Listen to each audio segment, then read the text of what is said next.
수평 같은 거 끌 때 굳이 잘 안 돼도 하기 쉬운 방법이 요 위에 이렇게 잡고, 자, 이런 풍경은 지금 제주도 마늘밭이잖아요, 그죠? 그러니까 마늘밭이 이렇게 넓은 부분을 전체적으로 차지하고, 근데 그 큰 변화는 없잖아요, 그죠? 그래서 이 마늘밭 너머 바다 보이는 이 가쪽에 이게 이제 변화가 많은 요소니까 주목이 되어지고, 그 다음에 이쪽으로 가지는 둑 모양 어떻게 좀 내주느냐, 그게 관건입니다. 특히 마늘색 그 명암 변화 없이 거의 색이 비슷하잖아요, 그죠? 거기서 이 이제 숲이 보여지는 어둡기, 저걸 어떻게 잘 내주느냐가 최대 관건입니다. 자, 여기에 이렇게 갈대밭이 너머로 보여지고, 지금 여기가 뭔가 복잡하게 있잖아요. 집도 있고. 이런 것들은 뭐가 있는 요소들만 나중에 이제 전체 얼룩을 넣으면서 얼룩만 조금 찾아 넣어주면 되지. 구태여 저게 무엇이다 하는 형태들 자세히 그려주실 필요가 없습니다. 그 다음에 여기 보니까 이게 뭐 집등불 같죠. 이렇게 있고, 여기도 뭐가 있고. 그 다음에 마늘밭 안에 이렇게 돌담이 나지막하게 있고, 이 돌담이 이제 주목성이 강한 거잖아요, 그죠? 이렇게 있는데, 제 생각에는 수로까지는 필요 없고, 돌담만 이렇게 그려주면 더 좀 자연스러울 것 같아요.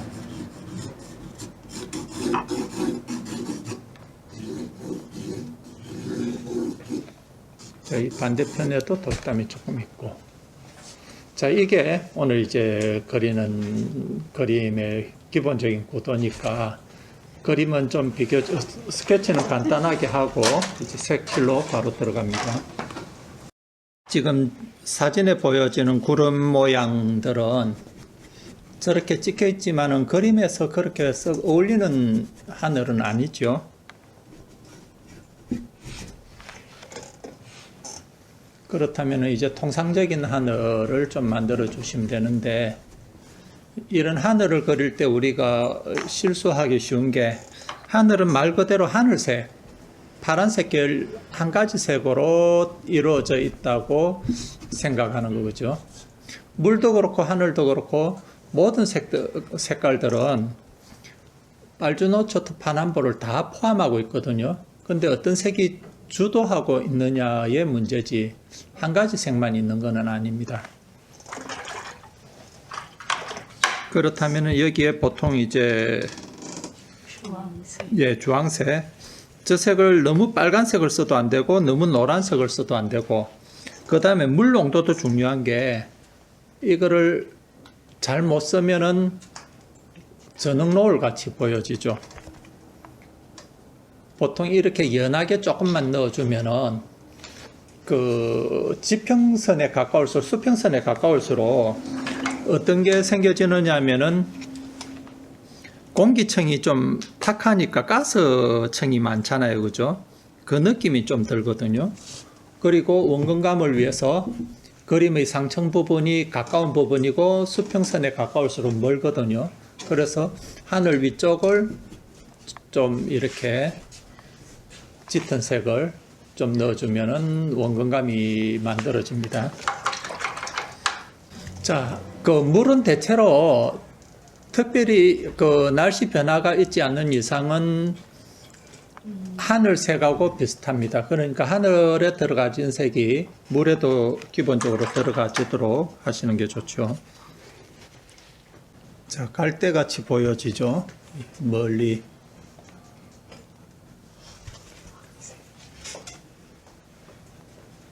자, 뚝도 먼저 넣어 보겠습니다. 돌담이겠죠?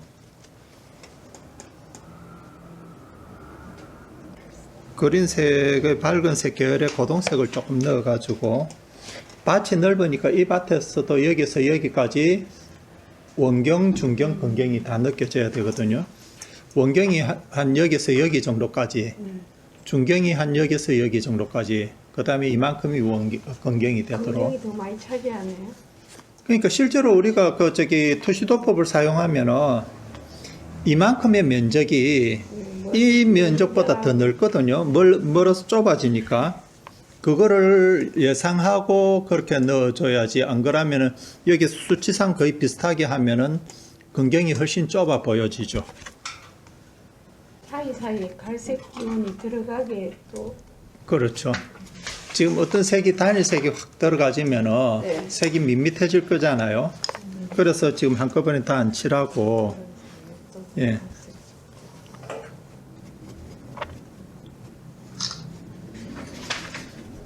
이런 형태들을 내는데 가장 중요한 것은 실루엣 묘사예요. 물체 경계 외곽이 이런 나무로 이루어져 있는 듯한 이런 느낌들을 제대로 내주시고, 이 안은 통으로 처리하는 것. 그리고 우리 아르시 수차 종이는 경험해 보셔서 아시겠지만은 아무리 저렇게 진하게 해도 마르고 나면 연해지잖아요. 그걸 감안하셔서 한 번만에 어둡게 해가지고 이걸 완성한다고 생각하지 마시고 기본 색을 이렇게 칠하고 한 번 더 먹여 들어간다고 생각하십시오. 이렇게 나무도 산 나지막한 동산 위에 나무들이 좀 뾰족뾰족하게 올라갔다 내려갔다 이런 것들을 스스로 좀 창조를 하시는 거예요. 자, 예를 들어서 아까 여기도 어둡게 안에 푸른색을 넣었잖아요. 그죠? 여기 안에도 푸른색을 넣을 수도 있겠지만은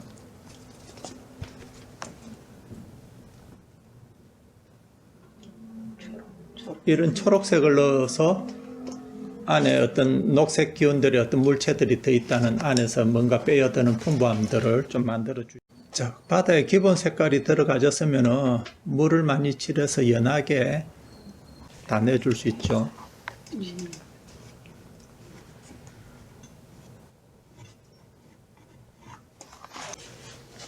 이런 것들을 멀리는 거의 하지 않고 원경에는 왜소한 그 상태로 두고 중경부터 이제 점점 올리는데 근경이 와지면은 이런 단계들을 훨씬 더 많이 들어가지는 거죠.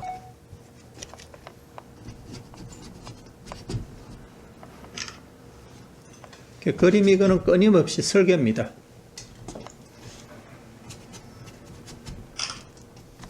자, 중경에는 밝은 거 거의 없이 거의 평균적으로 해졌잖아요. 그죠? 가까이 원경에는 밝게서 어둡기까지 그라데이션 폭이 훨씬 더 넓어져야 되는 거예요. 그러니까 무조건 다 덮어버리면은 그 밝기를 죽여버리니까 이제 근경을 할 때는 이런 밝기들도 좀 남겨둬가면서 들어가줘야 되는 거죠. 자, 이렇게 어둡게 안에 구체적으로 뭘 만들어내지는 않는데 어쨌든 어둡게도 만만한 게 아닌 거예요. 만만하지 않다는 말이 뭐냐면은 어둡게 속에 뭐가 있다는 느낌. 그렇다고 뭐가 있는 것을 일일이 설명하지는 않으면서 뭐가 있는 듯이 암시해주는 것들을 만들어줘야 색이 훨씬 더 풍부해지는 거죠. 이것도 역시 있다고 다 해주는 게 아니고 적당하게 내가 이렇게 배치를 해서 자연스럽게 만들어주면 됩니다.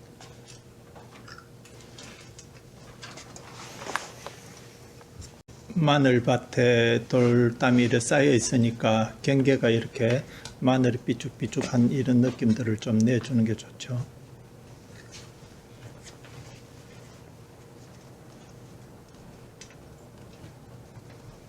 아까는 녹색 계열을 좀 위주로 색칠을 했잖아요.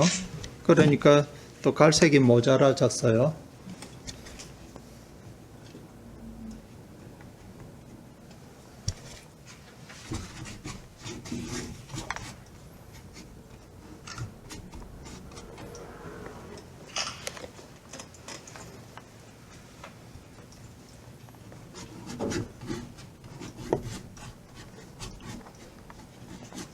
이 단계가 가능하면은 덩어리를 넣어줘야 되는 단계예요. 자꾸 눈에 질감이 보여지니까 이거를 덩어리로 많이 할수록 전체 덩어리가 북실북실해지거든요. 남자로 치면 근육질이 이렇게 많이 생겨지는 거예요. 그렇게 하고 나서 질감을 넣으면 그림이 깔끔하게 되어지는데 사진에는 자꾸 이제 최종적인 거 질감들이 보여지잖아요. 그래서 그거 위주로 자꾸 넣게 되면은 처음에 그릴 때는 멋있어 보여지는데 뒤로 가질수록 자꾸 쪼무르고 지저분해지거든요. 그러니까 그걸 위해서라도 처음에 자꾸 덩어리로 넣고 질감을 안 넣는다는 거는 그 단계마다 저 어색한 거 있잖아요. 저거를 손 안 대고 용납한다는 거예요. 그러고 나서 나중에 질감이 들어가지면 아무 문제가 없는데 자꾸 저때 뭐를 손대고 하면은 그림이 뒤로 가면 100% 망쳐지죠.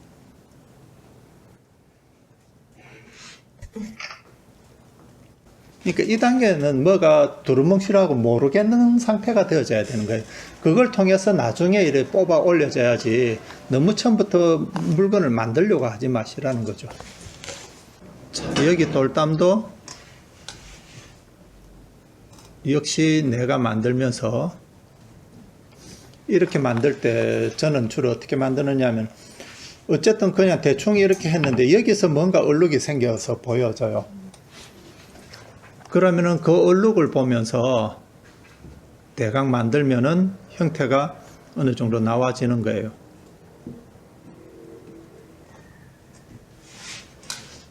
지금 여기서는 이제 수로 때문에 이렇게 되어 있지만 여기는 만약에 그 마늘밭에 바로 있으면은 이런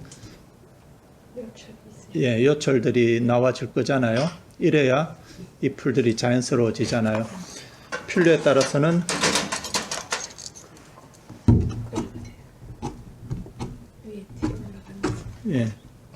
몇 개 이렇게 그 풀이 튀어오르기도 할 거고 이러면은 그 풀밭이 장판처럼 납작하고 돌이 그 위에 얹혀 있는 게 아니고 이 마늘밭이 깊이가 있는데 그 속에 돌출된 것처럼 훨씬 자연스러운 느낌이 들 겁니다.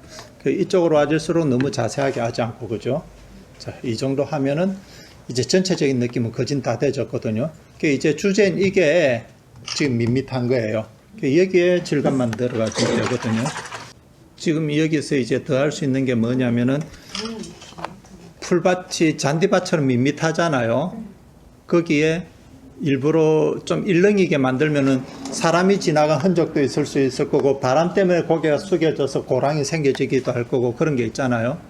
그거를 너무 줄을 쫙 세우면은 밭고랑처럼 인위적이 되어지고 너무 없으면은 볼륨감이 안 나고 밋밋하니까 그런 것들을 자연스럽게 참 여기서 자연스럽게라는 말이 참 어려워요. 가장 쉽게 하면서 가장 어려워.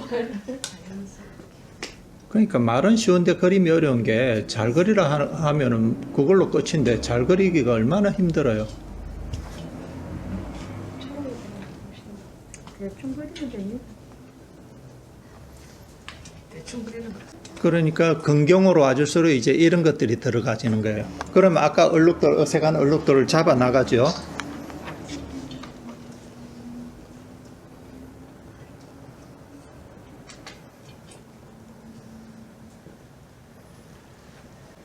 그림 그리면서 실패를 많이 하는 것 중에 하나가 저도 늘 그런 함정에 빠지지만 지금 제 하는 거 보면 지금 한 색깔로 계속 하죠. 그러니까 뭐가 잘 되는 것 같아요. 재밌으니까 이걸로 계속 해먹는 거예요. 이러고 뒤에 가서 보면은 조지는 거예요.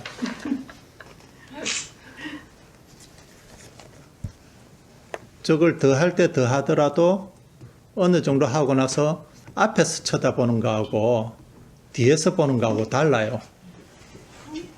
그래서 뒤에서 전체 밸런스가 맞는지 안 맞는지 꼭 보셔야 되고, 그 다음에 더 하더라도 그렇게 보고 난 다음에 또 마른 뒤에 이렇게 좀 겹쳐 놓고 이렇게 하셔야 되는 거예요. 특히 지금 이 마늘밭은 밋밋하니까 특별히 어두운 부분이 없잖아요. 그죠? 밝고 어둡고가 있으면 편한데, 그러니까 이제 이런 질감으로 자연스럽게 더 들어가 주는 게 필요하죠. 요것도 마지막으로 한 말씀 드리면은, 질감을 진짜 저기 마늘밭 개수만큼 많이 넣는 것도 문제고, 그걸로 치면 시적인 기능이에요. 최소한 언어를 전략해서 몇 개만 넣어가지고 그게 이 풀밭이 전부 다 풀밭인 것처럼 만들어줘야 되거든요. 그런데 또 익숙지 못한 사람들은 어떤 게 문제냐면 이런 것만 보면 상투적으로 우리 아이들 초등학교 아이들 그림 그리듯이 풀밭 그리면은 풀 3개 매산자 모양으로 착착착착 이래 그리고 많은 거 있잖아요. 그렇게 몇 개 해가지고 상투적으로 만들어 놓는 거예요. 상투적인 거 하고 이 언어를 전략해서 최소한의 느낌으로 이 전체를 나타내는 거하고는 또 다른 문제인 거예요. 참 그게 미묘하고 어려운 문제거든요. 그게 일종의 이제 필력이 되어지거든요. 그거를 어떻게 하느냐에 따라서 그림의 느낌이 달라집니다.